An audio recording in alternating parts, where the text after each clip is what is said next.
You don't hear them. They just appear and they disappear.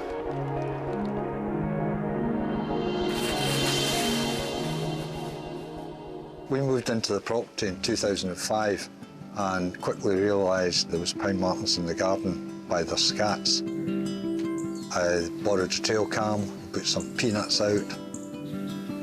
It was really exciting. It was like waking up on Christmas morning and opening a present when you download the card. The first night we had Mum and 3 kids come in. It was absolutely brilliant.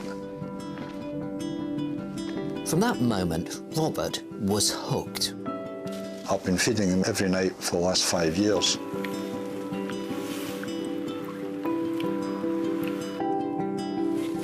A keen photographer, Robert was able to capture some intimate shots of the pine martens, but that wasn't the only reason he enjoyed having them in his garden. I wanted to encourage them in so that I could learn more about them. They're very elusive and there wasn't much information out there about pine martens. Pine martens are generally quite easy to tell apart because of their apricot bib, and it's generally well marked. However, around here, they're very plain. So I tend to go for chips out the ear or markings in their body. By telling the pine martens apart in this way, Robert discovered there were far more pine martens than his first 4 visitors. We've had up to 8 individuals coming into the garden in a 24-hour period. Logging each and every sighting, Robert is able to build up a picture of all the nighttime comings and goings in his garden. Pine martens are creatures of habit. They use the same paths and they come at the same time every night. It's usually 10 minutes after sunset.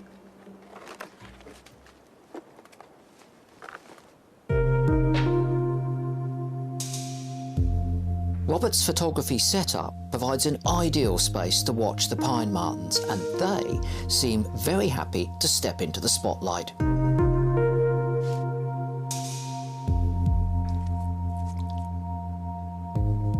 By not having the barrier between us and the pine martens, we have built up a great trust.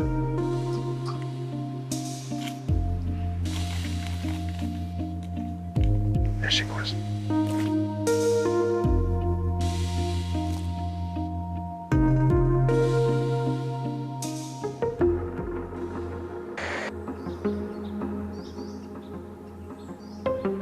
But after 16 years of enjoying these special visits to his garden, Robert has noticed a huge drop in his pine marten numbers.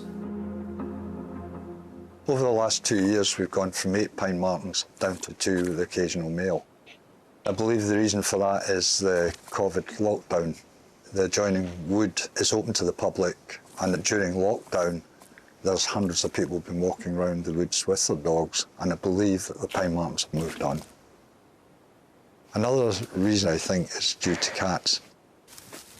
From watching CCTV, I've seen the cats chasing the pine martens, and I've also heard from neighbours of their cats bringing home pine marten kits, which is a real concern.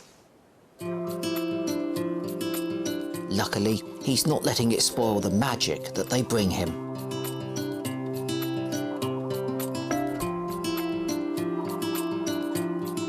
Spending time with wildlife, I think, really helps people's mental health and well-being. It certainly helps me clear the clutter out of my mind. I've spent many hours down here, hours upon hours, hundreds of hours.